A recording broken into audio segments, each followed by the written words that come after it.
நம்ம லேப்டாப்பில் இருக்கிற டேட்டாவை இந்த மாதிரி ஹார்ட் டிஸ்கில் வந்து பேக்கப் பண்ணி எடுத்து வைப்போம். எதுக்காக அப்படின்னா, இன்கேஸ் நம்ம லேப்டாப் கிராஷ் ஆகிட்டாலோ, இல்லை நம்ம லேப்டாப்பில் இருக்கிற டேட்டா வந்து கிராஷ் ஆகி எரைஸ் ஆகிட்டாலோ, நம்ம இதில் இருக்கிற டேட்டாவை வச்சு ஒர்க் பண்ணிக்கலாம்.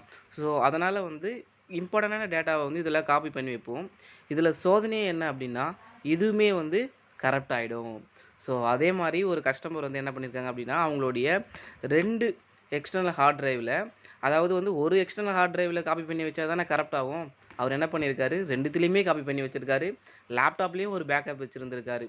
ஸோ அவருக்கு வந்து பார்த்தீங்க அப்படின்னா, லேப்டாப்பில் இருக்கிற டேட்டாவும் காலி, ஸோ இதில் இருக்கிற டேட்டாவும் காலி, அண்ட் இதில் இருக்கிற டேட்டாவும் காலி. இன்னும் ஹைலைட்டாக என்ன அப்படின்னா, இது 2மே லேப்டாப் கூட கனெக்ட் பண்ணால் டிடெக்டே ஆகலையாம். வாரண்டி செக் பண்ணி பார்த்தாலும் வாரண்டியும் முடிஞ்சு போயிட்டுருக்கு.